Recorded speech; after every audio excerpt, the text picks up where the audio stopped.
I am Ferdinand Marcos, and I am the President of the Republic of the Philippines. I stand today on behalf of 110 million Filipinos. Hi everyone, hello universe, it's me again guys. July 1, 2026. Sa mga Marcos Loyalist supporters, Filipino and OFW, shout out po sa inyo. Ayan o, updates natin guys, ay ang Pangulo umalis na po kanina, papunta poong Canada, no? So ito yung departure statement niya. Kung nakikita nyo dito mga kababayan, you see? Yan o. Of course, kasama po ang kanyang First Lady at sa totoo lang, napakahalaga po ang kanyang lakad, no? Bagamat sabi po ng iba, wag na lang daw umalis ang Pangulo papuntang Canada. Baka pagbalik niya hindi na siya makapasok sa Malacanang. Maaari ba mangyari yun? Sus Mariusip guys, pwede ba? Baka hindi nyo alam ang military nakabantay. At saka sa totoo lang di ibig sabihin ayaw naman talaga ng kasanduloan kay Sara Duterte, no? Wala siyang sapat na kaalaman at hindi siya marunong mamuno. Mag-aral siya kung paano mamuno ng isang bansa. So 101% never at never ma-take over ng Malacanang. Pwede ba yun? Sus kayo naman, no? Iwasan na yung assuming at atat na atat. Nakabantay ang taong bayan. Of course, mayroon ng briefing ang Pangulo sa ating armed forces habang wala po siya. For this, ang kanyang state visit guys, pakinggan po natin ang kanyang mensahe, no? Ladies and gentlemen, the President of the Republic of the Philippines, His Excellency Ferdinand R. Marcos Jr. and First Lady Luis Araneta Marcos. The members of the Cabinet, Pasay Lone District Representative Antonino Calixto. Where is he? Oh, there. Okay. Pasay City Mayor Imelda Calixto Rubiano. Long time no see. We were together at the Air Force commemoration. AFP Chief of Staff General Romeo Browner and Major Service Commanders. PNP Chief Nartates, is he here? No, he's busy. Philippine Coast Guard Commandant Admiral Ronnie Hill Gaban, and of course, the First Lady, Lisa Araneta Marcos, fellow workers in government, ladies and gentlemen, good evening. I depart for Canada today with the First Lady and members of the Cabinet for an official visit upon the invitation of Prime Minister Mark Carney of Canada, the very first visit undertaken by a Philippine president in a decade. Wow. Established in 1949, our ties with Canada have now spanned 77 years and continues to grow from strength to strength. We have deepened engagement across a broad range of priority areas, including economic cooperation, defense and security, agriculture, and people-to-people ties. At the onset of my administration, we intensified our campaign for diversification of partnerships, strengthening existing ones and building new strategic ones. With Canada, we have seen an unprecedented momentum in the deepening of bilateral relations. It may not be known to many, but Canada has been consistent and steadfast in its statements of support for the Philippines' assertion of its sovereignty and sovereign rights, especially in the midst of the ongoing issues we are facing now in the West Philippine Sea. Canada's consistent support, both bilaterally and multilaterally, reflects our shared interest in upholding a rules-based international order, including the United Nations Convention on the Law of the Sea, or UNCLOS, and the 2016 Arbitral Award.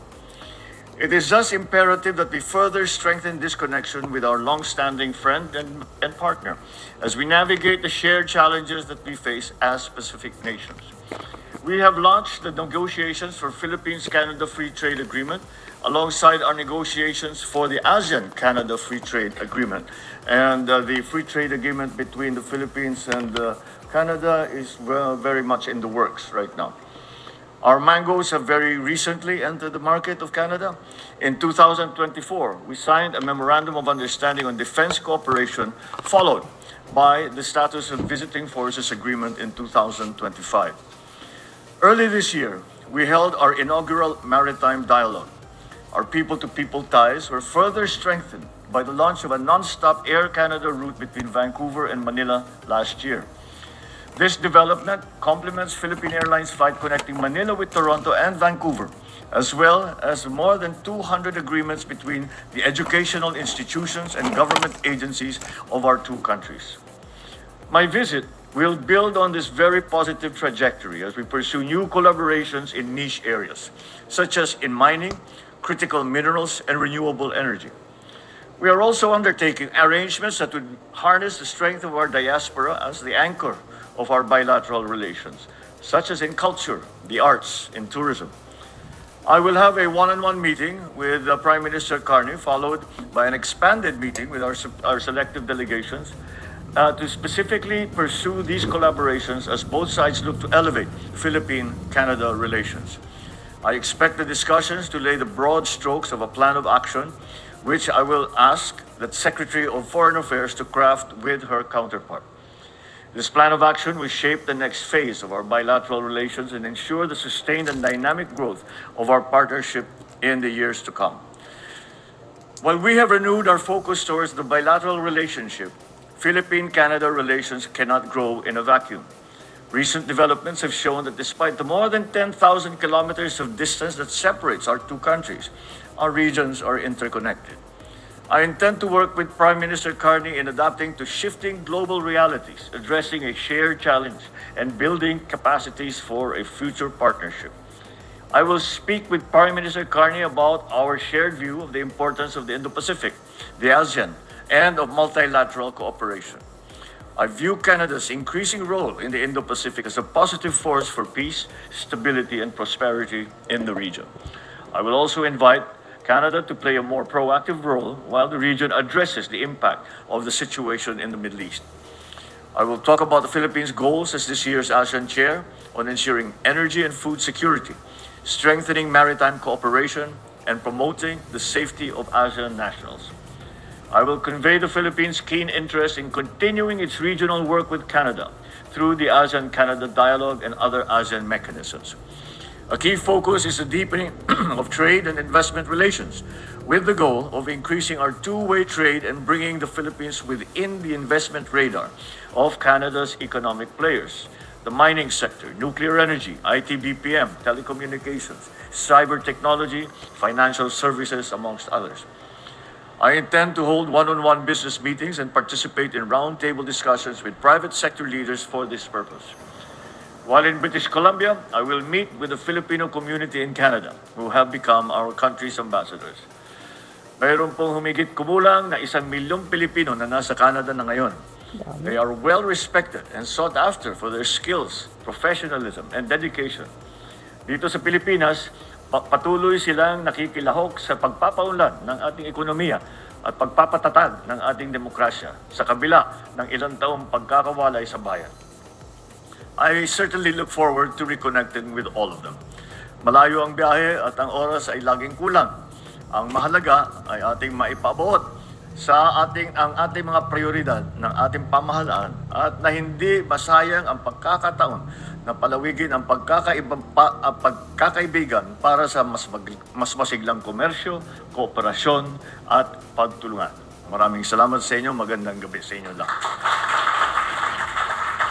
O yun, mga kababayan, napakinggan nyo naman siguro ang kanyang mensahe para sa lahat. Very confident ang Pangulo na trabaho abroad, working abroad, ika nga. At siyempre, tayo mga taong bayan, bantayan po natin ang Pilipinas. As usual, yan na naman ang kanyang mga caretaker, kung hindi of course, si ES, yan si Darcy Secretary, o kaya si Secretary Tolentino, or sino man sa kanila, yan ang caretaker. And of course, tayo. No? So, mahalaga ang kanyang lakad at napakinggan nyo naman siguro, no? Hindi po lakwatsa po yan, yan po ay mahalaga ang kanyang lakad. Narinig nyo ang kanyang mensahe, mga kababayan. So I think guys, no, tinanong ang Pangulo tungkol dito sa mga nagrarally. Pakinggan nyo to. Dito mga kababayan sa Bumbo Radio, no, PBBM Kumpiyansa, na hindi magresulta sa kaguluhan ng rally ng INC. Just in, nagsalita si Pangulong Marcos Jr. kaugnay sa rally ng INC. Sinabi ni Pangulong Marcos Jr. na hindi siya nababahala sa isinasagawang rally sa EDSA dahil karapatan ng sinuman ang magdaos ng mapayapang pagtitipon. Ayon sa Pangulo, batay sa kasaysayan, nananatiling maayos at hindi magulo ang mga rally ng iglesia. Aniya, pangunahing layunin ng mga pamahalaan na matiyak na walang masasaktan maging mga dumalo sa rally o sa ibang mamamayan. Totoo naman yun, guys. Actually, hindi naman siguro nagiging tawag dito, magulo ang rally ng INC. Mapayapa naman siguro kaso lang kahapon nga na-i-block nila ang kumbaga na-occupied nila yung buong People Power Monument na kung saan ang iba naabala sila dahil sa kumbaga ay hinarangan ng daan. So maraming nainis, no? So dahil dito mga kababayan, ang Pangulo naman kumpiyansa. At hindi naman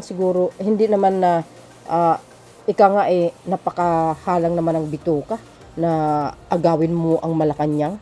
Sus Mariusip, ano naman ang ground, di ba? Ano naman ang kasalanan ng Pangulo? Pinaira lang ang batas. Nagagalit kayo pag pinaira lang batas. Ngayon pag walang batas nagagalit din kayo. Ano ba talaga? 'Di ba? Ngayon ang batas ngayon mga kababayan walang sinasanto kahit sino. 'Di ba? Mahirap man o kilalang politician. Ayan na nga, 'di ba? Yan ang totoong batas na sa pamumuno ni under the Marcos administration nga, no? So sabi niya dito mga kababayan, no? Take out of their motivation behind the rally. Well, I mean, anyone can hold a rally, and so they held a rally. Ako malakas ang loob ko kasi sa buong kasaysayan, ang iglesia, pag nag-rally, kahit napakarami, hindi sila nanggugulo. And that for me was the main concern that somebody might get hurt. Ang problema lang namin is that merong informasyon na siyempre merong mga mag-infiltrate, mag-agitate. Yun ang inaalala namin. Yung pinaka-importante sa amin, walang masaktan. Either tiga-iglesia o kung sino man na mapunta ko na magulo. So let's just keep everything stable and peaceful. And so far it has been. So I thank everybody involved for keeping it safe for everybody. Yun guys, narinig nyo yung kanyang sinasabi. At ipagpuri po natin ating bansa, mga kababayan. Magkaroon ng kapayapaan, no? At magkakaisa na lang, no? At isama natin sa prayers ang ating mahal na Pangulo. Safe ang kanyang pagpunta at hanggang kanyang pagbalik ay makakuha siya ng maraming blessing, no? So yun mga best, kayo na pong balang magkomento. See you again on my next upload. Follow me and like. Sayan, hit the button bell para lagi kayong update sa aking mga upload video. Okay? Bye and babush. God bless Philippines. Bye everyone. There's more.